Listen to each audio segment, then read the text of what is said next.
Welcome, everyone, to the Sumer Sports Show. This is usually with Thomas Dimitrov and Eric Eager, but they're away at Radio Row in Las Vegas getting ready for the Super Bowl. So you have me instead, Tej Seth, here with two really awesome friends, two great coworkers here at Sumer Sports. First of all, Ben Brown, how are you doing today? I'm doing well. Yeah, we're grinding it out basically. So yeah, I know it's probably not like the most even of trades going from Eric and Thomas to us three, but I think we're gonna fill in admirably here for a little while. So we got to hit on all the Super Bowl preview points, and it'll be an entertaining show at least. So Hopefully, yeah, I think that it will be. But Sam, yeah, welcome to the show as well. Like, how are you doing? Thanks, Tej. Coming in off a great weekend of football, watching the Senior Bowl, couple other great matchups in some of the All-Star games, and ready for the big one. The most down bad football wise I think I'll be in a while is when I was thinking about an expected points model during watching the Pro Bowl flag football competition. So yeah, lots of secondary football options this weekend to watch. But today we're actually gonna have a pretty fun show talking about the Super Bowl. It is the week of the Super Bowl, which is very exciting. So if you haven't already, be sure to check out the big game breakdown on sumersports.com. It's 41 pages of material getting you ready for the Super Bowl. There's a lot of good stuff in there. It talks about the different matchups, how well the teams do in different coverages, and how well they do in the run game. And there's also some biggest questions, which Sean Syed and I will go over on the Tuesday version of this show. But for today, we're going to do a How Did They Get Here episode for the Super Bowl. So we did this last year. It was a lot of fun to really look at how these rosters are constructed. Ben and Sam have really good knowledge when it comes to this area, so thought that they had to come on for the show. So if you have any questions, comments throughout while you're watching on the live show here, feel free to drop them in the chat and we can try to answer them throughout the show. So let's start on the Chiefs side of the ball to really hone in on how they've built this roster to get to the Super Bowl. Patrick Mahomes has made the Super Bowl again, taking up 16.9% of his team's cap hit. What's really interesting is, and you'll hear this almost every year, is almost every Super Bowl has a quarterback with at least one rookie contract quarterback in it. You saw this in 2019 with Mahomes himself at 2.4%. Same thing in 2020. In 2021, when it was Rams-Bengals, Joe Burrow was taking up 4.2% of the Bengals cap. Jalen Hurts last year was 0.7%. And this year, Brock Purdy is at 0.4%. So, Ben, how impressive do you think it is that the Chiefs have made the Super Bowl with Mahomes taking up as large of a cap hit as he's been taking up? yeah, I mean, honestly, like it does speak to, in a lot of ways, this idea that we probably talked about a lot off air, and just like the expectation for quantifying the top end of the quarterback range, right? And obviously, if you hit there, it is in so many ways like the trump card that you can have from a roster value standpoint.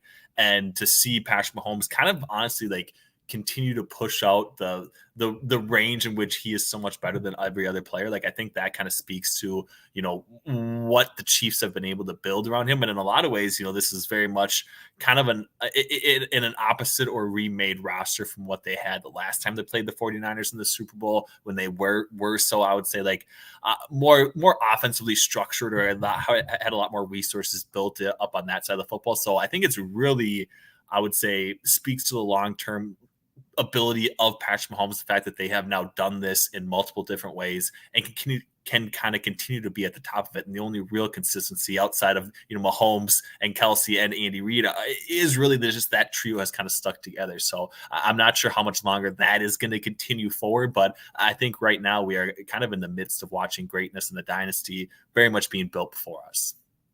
That's a great way to put it. And like when you talk about that trio and you compare it to the last time they played the 49ers in the Super Bowl, Tyreek Hill would have been included in like this quad of people that the Chiefs can build around.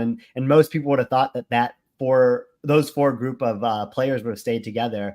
But Tyreek Hill was traded for a 2022 first, 2022 second, 2022 fourth, and a fourth and a sixth in last year's draft, which has resulted in Trent McDuffie, Sky Moore, Joshua Williams, Chamari Connor, and Kendrick Coburn. So they've gotten multiple starters out of that Tyreek Hill trade. So now you have this pass catcher room that's Travis Kelce taking up a $14.7 million cap hit. You have Rashee Rice, who was taking number 55 overall in this past year's draft. Justin Watson, who was signed from the Buccaneers, going for his third Super Bowl ring actually in this game. And then MVS, who was also signed as a free agent. So, Sam, how have you seen the Chiefs build out their pass catcher room outside of the Tyreek Hill trade or after the Tyreek Hill trade? Yeah, I think the Chiefs were in a situation in which they had probably two of the most talented players of all time on their team at one time. And obviously, we're in a hard cap league. Decisions have to be made. There was a huge market, as you listed off those draft picks, for Tyreek Hill. And Travis Kelce is kind of a one-of-one player in terms of what he can do over the middle and so forth and so on. They decided to stick with Kelce, which has proven, especially in the last game, to be extremely valuable. He basically showed a little bit of his old self, went off for 10-plus catches, 100-plus yards, dominated the early part of the game. And then some of those other guys are starting to show that they can play. Certainly it helps having Patrick Mahomes. Many say he's like a young Jordan of football. He's already in the GOAT conversation 4 or 5 years in, to help. But when you see guys like Rashee Rice, you see MVS making plays. I think as that chemistry builds, as that confidence builds, and obviously when you're in the situation in a Super Bowl with a player who practically has been in big games every single year of his career outside of the one that he sat for a year, you really have to consider how those guys build off of there.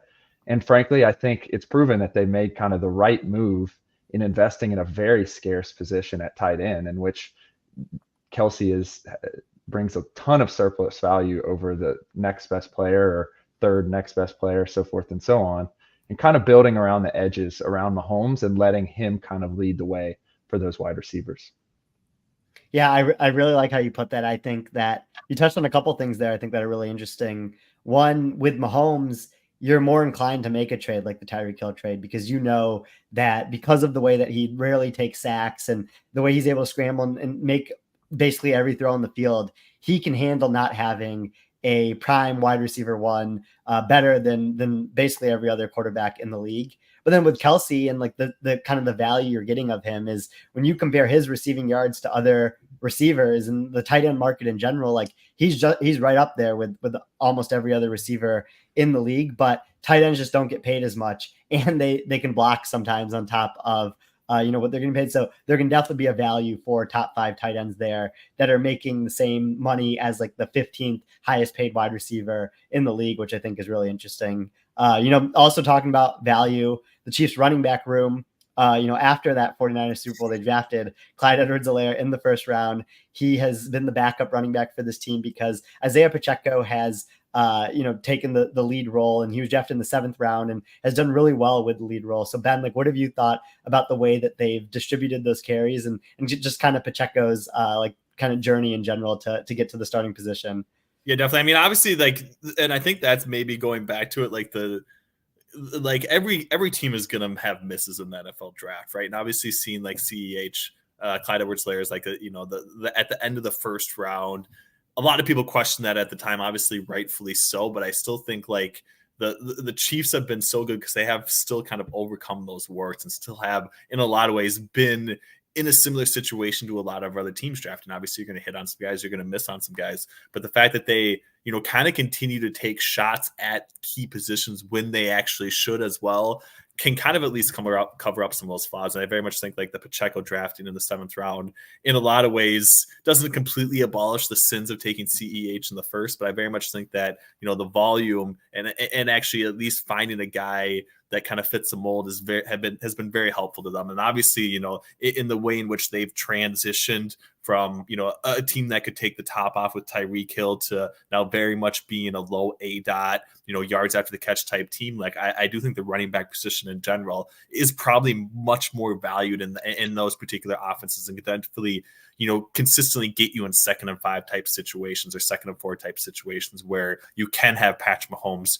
really with an open playbook. And I think that is maybe an underrated value. Obviously, the fact that they hit on Rashee Rice, at the wide receiver position and kind of masked the Sky Moore, draft selection. I think that helped at the wide receiver position. I also think that, in the running backs, it's kind of in a similar light. And overall, it does probably speak to like the evolution that this offense has taken, in the past 2 and 3 years. Mm-hmm.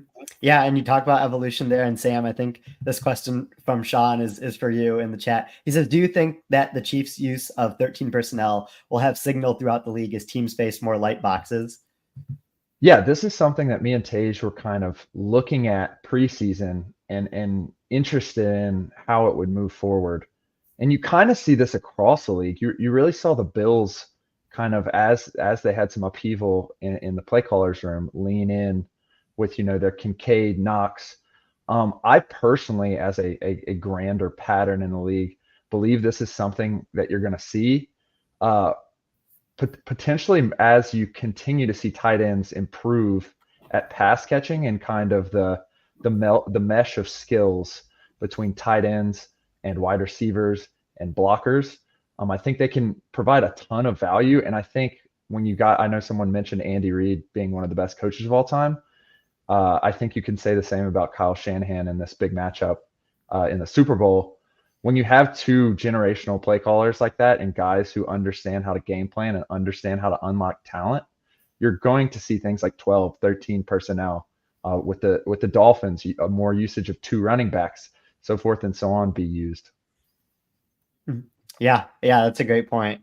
I do agree with you, and that's something that we've talked about a lot for sure. So thanks for the question there. Let's move on to the Chiefs' offensive line here. Finishing up the last unit on their offense. So I think that it's pretty clear, and maybe they've even talked about this in press conferences, where after the Super Bowl against the Buccaneers, the Chiefs really vowed to Patrick Mahomes, to the organization, that they will never let Mahomes have to run around like that again in this type of game. They really came through on that promise. With some of the moves that they made, signing Joe Thuney from the Patriots to come to the Chiefs, which is for a $13.4 million cap hit this season, which is the fourth most on the team. They drafted Creed Humphrey in the second round in 2021, have nailed that pick, one of the best centers in the NFL. This past offseason, they brought in Jawan Taylor, who has a $5 million cap hit, which is the seventh most on the team. That's going to rise. And then have also had some depth at the offensive line position. Nick Algoretti stepped in when Thuney was injured in the playoff game against the Ravens and did fine. So Ben, have you had some thoughts on how the Chiefs offensive line has played in general and like how they built out this room? Yeah, definitely. I mean, like in some ways, like the fundamental shift is the fact that they not necessarily are taking, probably I would say, as much time with Patrick Mahomes behind center, kind of in structure or whatever, right? It very much has been kind of this outer structure type play where they do kind of have and drive towards the high eight up or the high, kind of time to throw type situations. But I think overall, like, the Donovan Smith signing, relatively cheap against the cap, like those are the moves that I think shrewd franchises make. Obviously, really important position. Donovan Smith coming off injury, like definitely seemed like they kind of got him on a little bit of a discount. So I do think in some ways like that allows you to maybe open up the playbook or open up the checkbook for a guy like Joe Thuney, who, kind of at least command a high end left guard play. And then I think that kind of locks up basically, the most, not necessarily the most important part of your offensive line, but like very much like the left side with Creed Humphrey. And what you've already kind of gotten from him the past two seasons. So I like overall where they've been from the left side of things. And then obviously Trey Smith, has worked out, I would say relatively well at right guard. So to me, the Jawan Taylor thing has obviously been like the most pressing topic for the Chiefs are going to be from an offensive line standpoint. I do think in a lot of ways he's going to be the kind of the one piece that could be a hang up for the Chiefs offensively, and that could be the spot that the 49ers actually take advantage of. If that happens, that might be a spot where they didn't necessarily make the correct decision, but I think they have probably like 4 or 5 positions correctly and are very much, I would say, sound enough to win this game with what they have at the offensive line position. For sure. Yeah, I think the interior of their offensive line is something that they should feel really good about. Having both Creed Humphrey and Trey Smith at center and right guard, being 2021 draft picks that they've hit. And then Thuney, we say that there's premium positions and non-premium positions, but when you spend your draft picks on premium positions, they take corner, they take edge. Other than the running back pick, you can do stuff like you mentioned, like go out and pay Thuney a lot of money, even if he's playing left guard, because it just provides good players for your team and someone that can help Mahomes and the rest of the offense there. So I do really like that point. Let's move on to the Chiefs defense now as we finish them up before we get to the 49ers here. So on the defensive line level, I think that Chris Jones is the person to talk about here. Held out, missed week 1 of the season, came back, ended up getting a more incentives-based contract, but will be a free agent after this year after having a $26.8 million cap hit. But around him, George Karlaftis, his first round pick, still on rookie contract, has done a good job. Mike Dana, last year of his rookie contract, have to be taken in the 5th round. FAU, who they took this past season, hasn't played as much as they probably want to, but they still tried again to spend another first round pick on that edge rusher. And, it should be mentioned that Charles Omenihu is going to be out for the Super Bowl, out for probably next season too, with tearing his ACL against the Ravens. So wishing him a speedy recovery. But Sam, what's kind of been your read on the Chris Jones situation, and then like how the Chiefs have built out their defensive line group after him? Yeah, so Chris Jones is a very interesting player because of his versatility. He's a great pass rusher from the inside and really can take advantage of one-on-ones, double teams, coming off the edge in certain packages, coming off of a 3-tech in certain packages, lining up in a 1-tech. He really causes a lot of issues for offensive lines and thus for quarterbacks. Commenting on his contract structure, I think this year is going to be very interesting because he's one of the rare players who did hold out into the season, then had a fantastic season, dominant on a scale that, frankly, you could say he's in the top of his prime at this point, and probably, along with Aaron Donald, one of the best tackles in the league.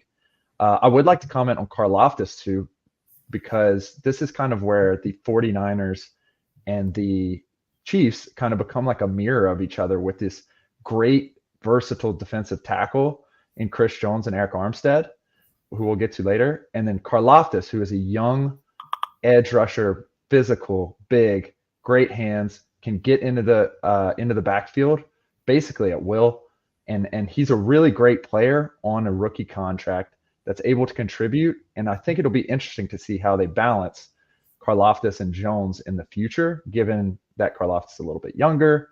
Jones is obviously an interior defensive lineman coming from the inside a little bit more. It'll be interesting to see that balance. But while we can see it in the Super Bowl, it's going to be fantastic to watch them battle San Francisco's offensive line.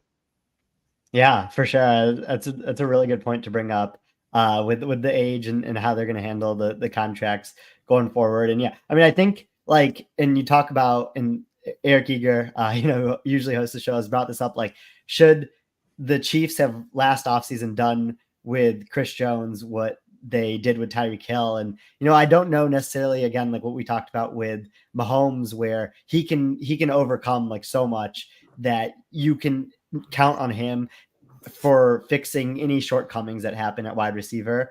For Chris Jones, and like if the Chiefs traded him or let him walk, or did any of those things, like I don't know if you would have been able to do that, because there's no set player on defense that could like really fill in the gap. And so, Sam, when you talk about his versatility, I think that basically hits on that.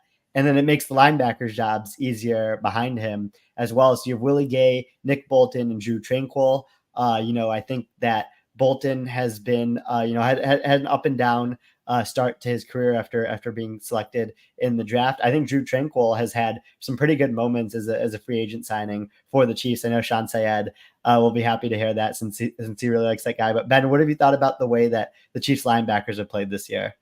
Yeah, I mean, honestly, like I think they have at least done what they needed to. I feel maybe a little bit underqualified to talk about linebacker play when Sam's on the podcast, and he was, former D1 linebacker. So I feel like in some ways, like my ability to break it down might not be as bright as what Sam can provide. But to me, like, obviously it's an important piece. I do think like the key points are going to be how valuable they can be in the elimination of what Christian McCaffrey is going to be able to bring to the 49ers offensively. So I do think in a lot of ways, like, they are the most critical piece overall defensively for what the Chiefs need to bring, I would say, coming up in this matchup. And like, to me, I'm more inclined to be worried because of that fact than if it was kind of left up to, the wide receivers locking up Brandon Ayuk and maybe Deebo Samuel a little bit in the slot and out wide. But to me, like, I very much think like where Kyle Shanahan specializes at is kind of putting the linebackers in a blender. And I'm just not quite sure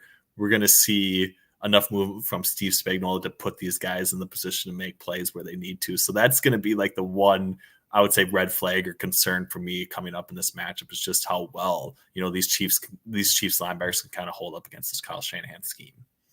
Yeah, that's my bad. I was just alternating, but Sam should be talking about linebackers as well. That was great from you, Ben. But like, yeah, we do have a former linebacker on here. So Sam, before we move on to defensive backs, do you have any thoughts or opinions on the Chiefs linebackers? Yeah, one of the just a quick hit. One of the things I noticed when I was looking at our big game preview is that there's a lot of green.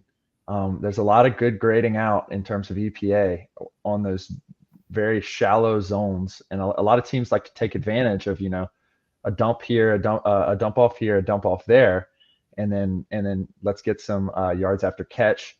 And the Chiefs are very good at eliminating that. And in fact, they're one of the better teams in the league at doing it. And that is the linebackers have achieved something there, especially given that they've kind of gotten bits and pieces there. Drew Tranquil coming in and some other guys, Willie Gay, and they've really done a great job in the playoffs. And so when you have linebackers with the ability to, chase down, play sideline to sideline and tackle well in space, that can eliminate a lot of stuff, especially when you're going up against kind of a Death Star in the 49ers offense, which relies heavily on their best players at skill positions making big plays in space. Mm-hmm. Yeah, I definitely agree with that. I think that you saw that in both the Dolphins and Ravens playoff games where like these linebackers can really tackle well. And like if you're going to rely on yards after catch against them, you got to be a little bit more unique with how you get to that than usual, just because of how well they've been coached and how well they play at that level. So wrapping up with the Chiefs defensive backs here. Again, this is like a position that has benefited from the Tyreek Hill trade, where you take L'Jarius Sneed 4th round in 2020. This is as good of a platform year as you can have if you're a corner. L'Jarius Sneed's been awesome this year. The Chiefs have allowed the least amount of yards per game to wide receiver ones in the entire NFL. Until last week, they hadn't allowed a wide receiver one to have an 100-yard game on them. And I define wide receiver one by the leader in target share per game. So I think that was really impressive. Trent McDuffie, 1st round pick in 2022, one of the best nickel corners in the NFL right now. Safety wise, Justin Reed, who signed from the Texans, he takes up about 6% of their cap over the next 2 years. And then Mike Edwards came over from the Buccaneers. He's on a 1-year contract with 1.4% of the cap. So I think that they've thrown resources at this position. They've thrown some dart throws, and it's played really well, especially Sneed and McDuffie, who are really the stars of the back seven. And I think you can even see that Spags has had some fun with blitzing McDuffie through slot pressures and slot blitzes to really get home to the quarterback. So I think all of that together has made this secondary one of the best in the NFL. And then like everything you guys mentioned with their tackling ability has also been impressive as well. So that wraps up the Chiefs roster breakdown for us. We're going to move on to the 49ers here and go through the same positions and kind of see how they've gotten back to this game as well.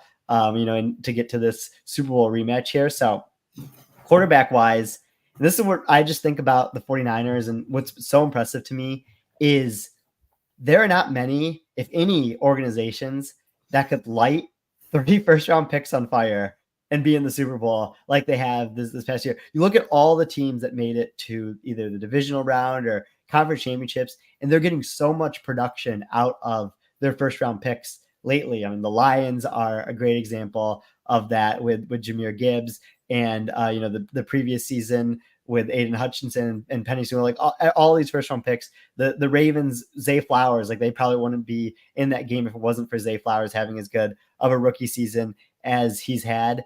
And, the Chiefs, we just talked about some of their first round picks. 49ers haven't picked in the first round in a couple of years here. The Trey Lance pick, he played, just a couple of games for them, but they hit on Brock Purdy, 7th round pick, 0.4% of the cap hit, can barely afford rent in San Francisco. So he lives with the roommate. But, like, Ben, what have you just thought about the way that the 49ers have managed the Jimmy Garoppolo, Trey Lance, Brock Purdy situation, and then now they're here with Brock Purdy and like kind of the level that he's playing at? Yeah, I mean, honestly, like I know we talked off the top about how impressive the Chiefs and like this dynasty aspect has been, but like the 49ers have in a lot of ways been, probably second fiddle to that dynasty talk. And in a lot of ways, they've done it through a recycled room at the quarterback position. And I do think in a lot of ways it highlights the opposite ways in which you could arrive at a really good overall roster. You don't necessarily, and I don't want to knock anything from Brock Purdy's perspective, but you don't necessarily need to have Patrick Mahomes to play in the Super Bowl every year. And I think your stats off the top very much highlight that with the number of rookie quarterbacks that we've had that have started a Super Bowl. But to me, it's been the fact that like they've done it with multiple guys and they've had this Super Bowl window. And in a lot of ways, for almost every other team, your Super Bowl window lives and dies by who you have at the quarterback position. And that very much hasn't been the case whatsoever in San Francisco. So obviously, the pieces they have in place around them have been really impressive, I would say, as well. And I think overall, Kyle Shanahan and his ability to put players in the right positions, it speaks to, I would say, maybe an outsized influence from the coaching and head coaching and offensive play caller positions that maybe we don't really fully understand yet. So I think it's been really impressive. Obviously hitting on Brock Purdy has been really good. And the fact that you could, still miss at, the third overall pick and find yourself in the Super Bowl just a couple years later is like a really strong testament to a really well-built and well-ran organization, I would say. Mm-hmm. Yeah, no, I totally agree. It is a testament to what they've been able to do to be able to get back to the Super Bowl with that happening. And Sam, I'm going to put you, I'll answer this question too. I'll give you a tough question here that we had in the chat. Ignoring cap hit, how high would you rank Brock Purdy for the next 5 years among quarterbacks?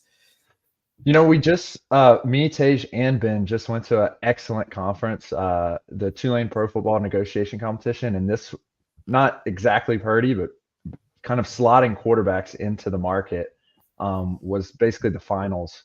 And so if you're looking at like the next 5 years, obviously I think Kyle Shanahan and the 49ers have found their guy in Purdy. And once you find your guy, quote unquote, like specific to the franchise, it's very hard to move off of that player.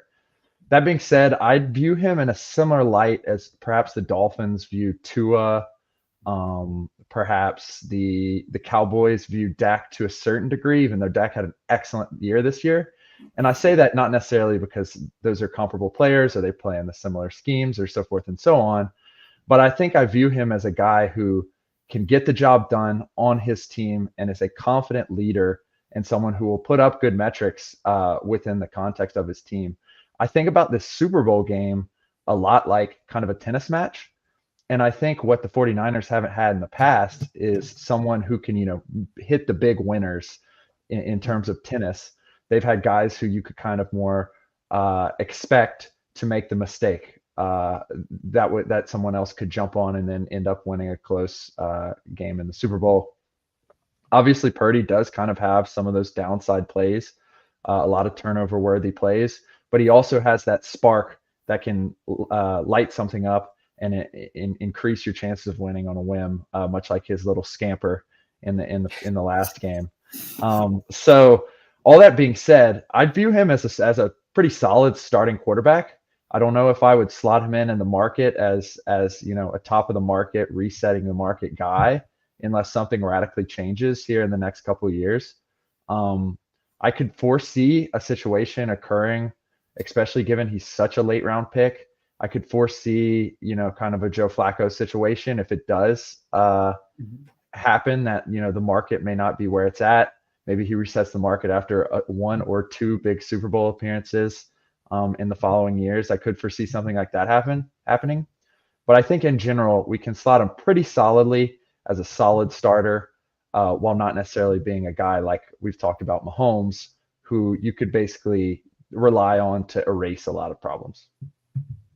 I do love the tennis analogy. That's a great way to put it. I think, and I've especially noticed this when Purdy was coming back against my Lions in the fourth quarter. Like, you can see the difference between him and Jimmy Garoppolo, who I think Garoppolo can still be a fine NFL quarterback, but you can just see, like you mentioned, Sam, the spark that he gives, the ability to scramble, to avoid sacks a little bit better than Jimmy G. And like, when you're just giving your all-star pass catchers more opportunities to work with the ball, like, that's going to be plus EV over the long run. Like, does it come at a cost where he may occasionally throw an interception or put the ball in harm's risk? And like, yeah, that does happen. But, I think that the good outweighs the bad there for sure when it comes to Purdy. So I really like your answer there. Another really good question that we have in the chat here, talking about Does anybody know how San Fran's cap looks going further? Can they keep Brandon Ayuk? So, Eric Eager wrote in the big game breakdown that we have on sumersports.com that the the 49ers are going to have a little bit of a interesting situation to handle with how they manage the cap going forward. Right now, when you look at the next year's cap, they are currently $11 million over the cap per over the cap. And so you have these pending free agents like Chase Young, Randy Gregory, Javon Kinlaw, Tayshaun Gibson. You have Adam Peters moving to the Washington Commanders to be their GM. You have Brandon Ayuk, who will be playing on his fifth-year option. So it's going to be really interesting to see how the 49ers manage the cap. I think that they are going to, continue to make sharp moves like we've seen from them. But I think that it'll start to get a little bit tighter for them, not maybe next year, but the year after that when it comes to that. So, as we look to the rest of their roster, we'll be able to bear that out. So running back wise, Christian McCaffrey is the lead back, probably had the best season of any running back this year. It was traded for a second, third, fourth, and fifth round pick. And I really think when I look at the Christian McCaffrey trade, it's not a move that every NFL team could make. I think that the 49ers were in a unique situation where, again, they had Brock Purdy. They didn't know if he was necessarily going to be the starter yet, but like him and Trey Lance were not taking up much of a cap hit at all. And they knew that they were going to move on from Jimmy G. But most importantly, I think that they made the trade because of the third round comp picks that they've got from the Robert Saleh, Mike McDaniel, D'Amico Ryan's hires in back-to-back years. And so when they continue to stack up on these third round picks, which we know are pretty valuable, compared to like public perception about them, like you can make a trade where you trade a second, third, fourth, and fifth round pick for Christian McCaffrey. And then on top of that, they also traded Jeff Wilson to the Dolphins for a fifth round pick, and they have Kyle Juszczyk as the highest paid fullback in the NFL. So Ben, what have you thought about how Christian McCaffrey has really changed this 49ers offense and like what his receiving ability does to overcome the draft picks and the contract that was traded for him? Yeah, definitely. I mean, like kind of like you said, like this was in a lot of ways like a luxury play, but it works out really well, for kind of like the Kyle Shanahan led offense, basically. So to me, like I know there was like definitely some pushback initially, but kind of like you said, like the way in which they arrived at getting those selections probably shouldn't influence your overall decision making, but it can lead to, an excess amount of picks that, unfortunately, if you have a really talented roster, which the 49ers very much do, like there are going to be guys towards the end of the draft that get cut every single year, whether they do get drafted or signed. There are obviously some that make sign in free agency that do make the team, but like there's sixth round picks, seventh round picks every single year that get cut. And I do think like, spreading that out a little bit and really going all in at a guy that you could maybe potentially find not necessarily a complete equivalent to in the draft, but could at least find somebody that could fill some of those volume-based things for what Christian McCaffrey can do, but not necessarily in the same sort of dynamic nature that he can do it, opens up a lot. And I think in some ways it frees things up for Deebo Samuel. And you do start to see guys like, Brandon Ayuk very much the question of, can they pay him or not? And they've also kind of hit, I would say, not to get ahead of ourselves, but like kind of like with the Juwan Jennings and the third receiver situation. Like I think all of those things open up more and more because McCaffrey is the focal point of defenses, right? And very much can force your hand in both, from a rushing perspective, but also, underneath type routes, and very much can kind of be that dynamic playmaker out of the backfield as well. So I think overall, like it's hard to say that the trade was a net loss for the 49ers. And I very much think they probably got too much flack from, some people both within and without the analytics community that maybe thought they gave up too much for McCaffrey, because I very much think we're seeing the fruits of that correct decision kind of play out here, right, once again in the Super Bowl. Yeah, I mean, I'm definitely one of those people where my initial reaction was I thought that they had given up too much, but you come around, you look at it now. Especially, I mean, it's easy with hindsight, but even thinking about like the stuff that you mentioned, and some of the comp picks and other moves that they can make, like it does make sense looking back at it. And when you talk about pass catchers here, which is the position we're going to talk about next, like, yeah, I mean, you have Ayuk, who we all know is all pro level at this point, one of the best route runners in the NFL. You have George Kittle, who is at least a top 3 tight end. You can debate exactly where he slots in there, but $9.5 million cap hit this year. He has 2 void years at the end of his contract. So that's like another way of seeing how the 49ers kind of put a lot into this roster. They were able to prorate out some of his signing bonus, some of his guaranteed money to make sure that he was in a good position cap wise, while he still gets his cash. Deebo Samuel's the same way, $8.7 million cap hit, has 2 void years on his contract. And then Juwan Jennings, like, practice squad in 2020 when he was drafted, has worked his way up where like he is like the 3rd receiver on this team, but 5th receiving option or 6th, depending on how you see use check. And like, I think that's been really impressive. So like, Sam, have you talked about Death Star earlier? Like, does this feel like a Death Star to you with all the options that the 49ers have? Yeah, I'm gonna play to kind of both sides of myself, the analytics geek and the film geek here. On the first side, you look at our big game preview and you look at our kind of weapons section and you just see a big block of green. I mean, you're dealing with practically 4 all pros at any given point in time, 5 if you count use check again. Ayuk, you're looking at yards per route run, wide receiver 3. George Kittle, tight end 1, 2, 3, 4, all across the board.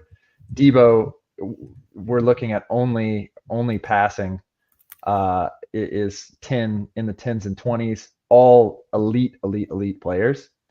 From the film side, what makes it like an absolute Death Star is how they all contribute in the running game. George Kittle is one of the most aggressive, technically sound Iowa guy tight ends who can really, push guys 5-10 yards up the field at any given point in time. Brandon Ayuk is a dog at that wide receiver position in the way that he can block. Deebo Samuel, not only can he catch the ball, but he's also a weapon, frankly, unlike we've seen in the past 2-3 years in the backfield, making guys slip off of tackles, outrunning guys, finding the edge, so forth and so on. Really, really dynamic. And obviously McCaffrey and Juszczyk, who are the more traditional backs, but Juszczyk also is functionally an H-back or a tight end in many sets, to the earlier point about 13 personnel. So when you have 5 guys that can contribute not only in the pass game, but also in the run game, causes major, major headaches, especially for a team like the Chiefs, who have struggled in the run game in the past and in the playoffs. Yeah, no, that's a great point. And yeah, Oliver has a good question based on that. I do love those descriptions there. So like, this is another tough question I'm giving you, but how would you rate the skill position players based on importance for the 49ers? The 49ers in particular, given their outside zone system, old school kind of Shanahan. I say old school, obviously it's extremely dynamic and he's a generational play caller, but it's kind of fundamental to that idea of ground and pound football that's been developed, since Mike Shanahan was there. Obviously, like from a cap perspective, you'd look at your wide receivers as your most important, but it's hard to look at Christian McCaffrey as a generational talent and not say he's the number one important guy. He's the engine of the offense. He's who other teams are game planning for. He's kind of the centric. He's the heliocentric figure in that offense, including even the quarterback, frankly, in Purdy. Then we can move on to guys like Kittle, Deebo, Ayuk. I think they're kind of, your 1Bs or your 2 A, B, C, D, so forth and so on, given the things that they can do. Like, you have to prepare for George Kittle's blocking, as Aiden Hutchinson unfortunately found out. So like, you have to prepare for a multifaceted attack. But in terms of importance, I'd have to go with McCaffrey as the number one if I'm a game planner for the Super Bowl.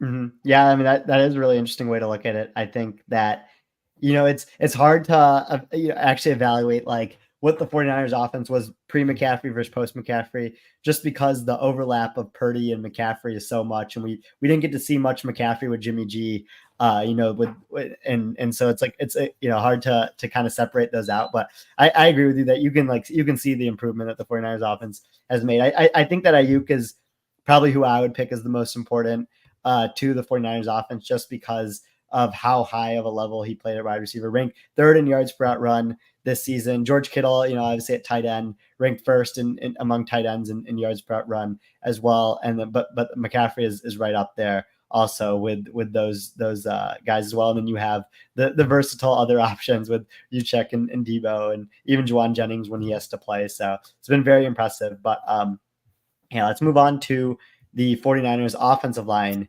here. So interesting situation with Trent Williams. Obviously they traded for him from Washington.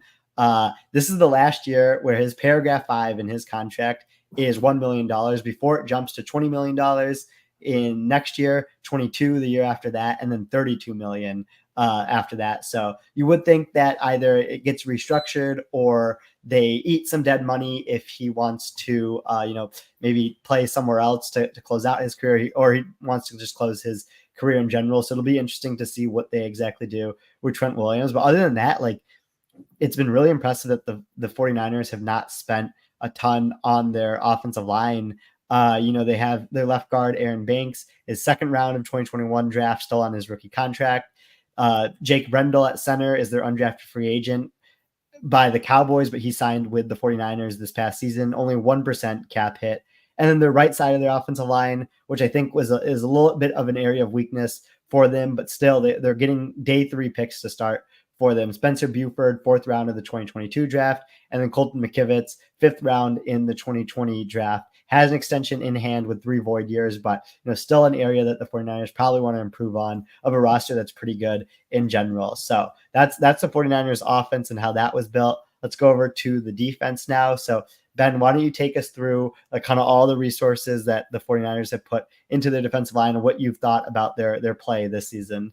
Yeah, definitely. I mean, obviously, the trade deadline type bringing over of Chase Young in some ways was, I don't want to say perplexing, but I do think adding another situational rotational guy to this roster, in some ways they thought they could get even more from the defensive line position. But to me, Nick Bosa, playing on an $11 million cap hit in the 5th-year option, first round pick in 2019, has very much lived up to the billing, right? I think the one knock could be maybe a little bit of health type concerns, but outside of that, he has been the guy that they needed him to be, to kind of be a perennial overall really good at getting after the quarterback. And then Arik Armstead as well, has kind of been that veteran presence for the San Francisco 49ers.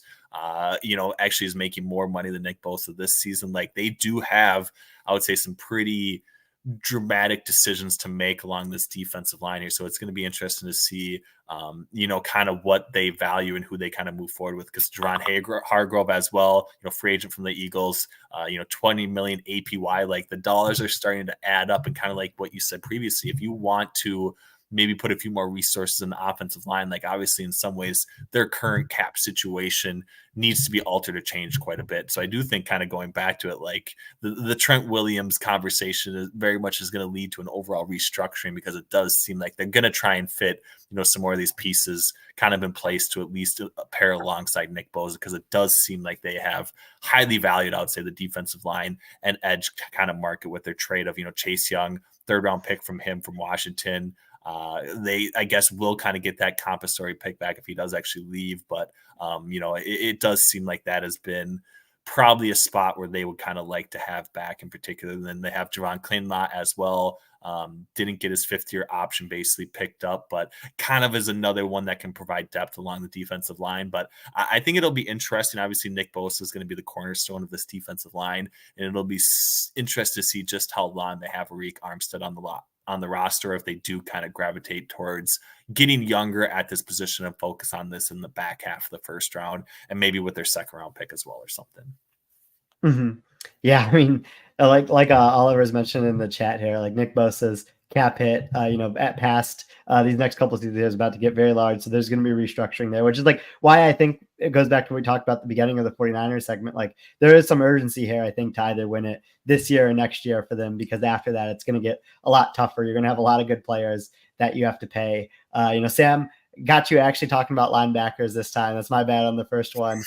Just please just tell us everything you love about Fred Warner, Dre Greenlaw, and all the 49ers linebacker core. Yeah, so first things first, as a former linebacker, I have a running gag of being frightened and saying this is a nightmare of watching Trent Williams pull on the edge and just flatline guys. Penei Sewell is another guy who just has. If anyone sends me a tweet and it is Trent Williams or Penei Sewell or any other offensive lineman just running free on the edge, smoking dudes, I will retweet it immediately. So moving on from the fear of the linebackers to the joy of the linebacker game, Fred Warner is generational. I mean, he's a guy who can take wide receivers out of games. He's a guy who can cover the middle of the field. He's a guy who's a great tackler. I can't wait to see this matchup, given that the Chiefs haven't invested a ton in their wide receiver room, and obviously you have Kelsey, who is generational, but we've seen him have a Kelsey up and down year, which obviously is better than a lot of teams would take an up and down Kelsey year.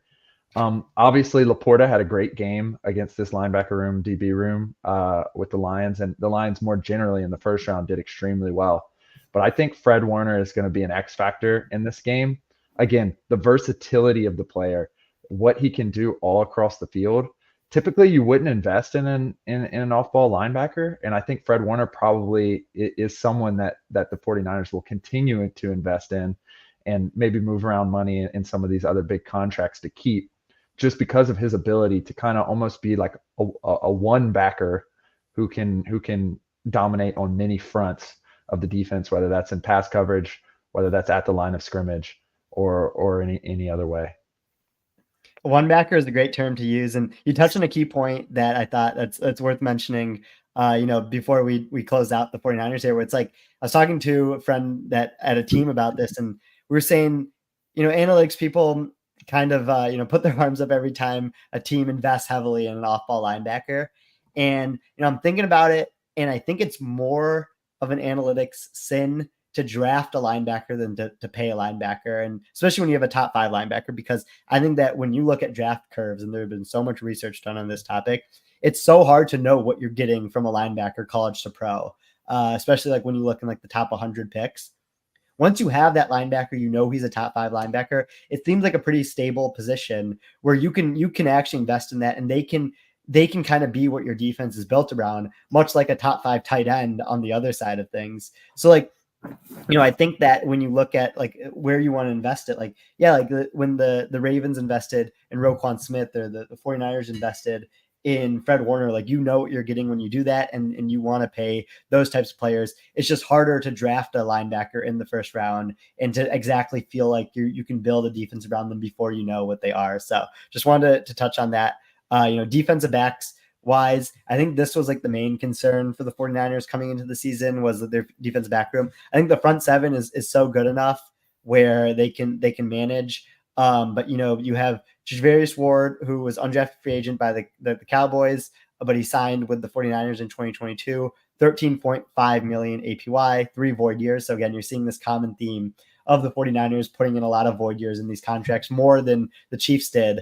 And you look at the comparison between like how the 49ers spend cash, which they're top 6, I think, in the NFL, and then the Chiefs are bottom 10 in how much cash they spend, just with the differences in how they structure these contracts. Something to note is Jair Brown has come in to replace Hufanga, who got injured in week 11.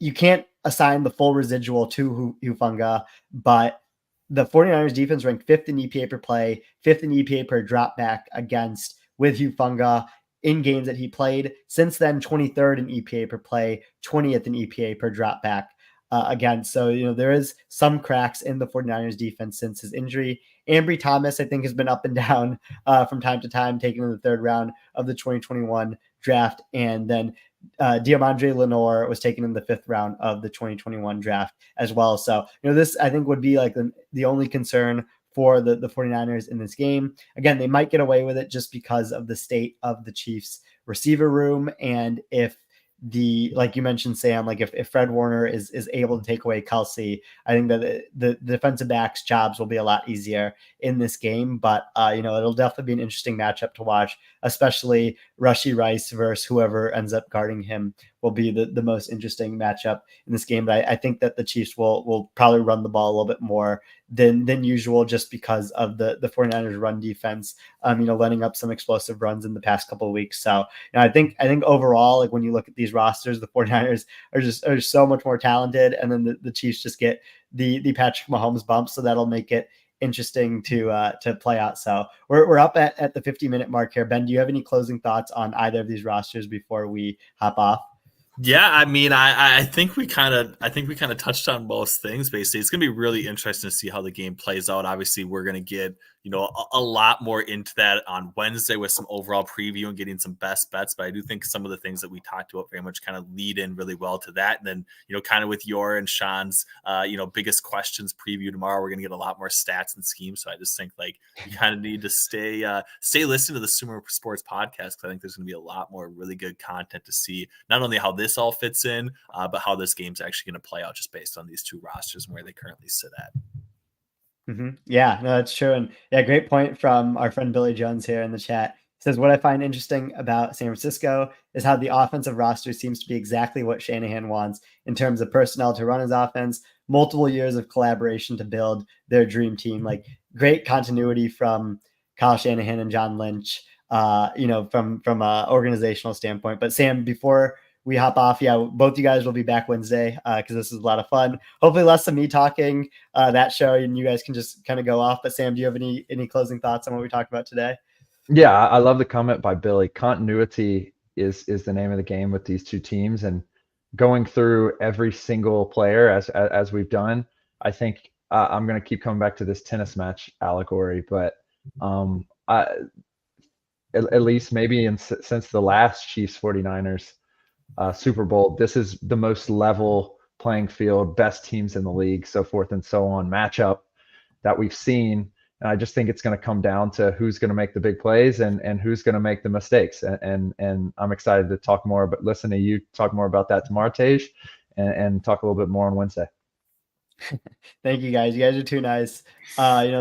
Thanks for joining me today. This is a lot of fun. Hopefully our podcast ability above replacement was positive, and I don't know if it's tough to reach Thomas and Eric's level, but was hopefully able to get halfway there or something. But yeah, no, thanks everyone for listening. Be sure to check out the big game breakdown on sumersports.com. All you have to do is put in your email. You'll receive the 41-page PDF in your inbox. I'll be back on Tuesday with Stats and Scheme, and then on Wednesday again with Sam and Ben here to just have an overall preview, do some prop bets, and some best and worst takes of the year. So that should be a lot of fun. Really appreciate you guys all joining the chat and everything. And until next time, we'll talk on the Sumer Sports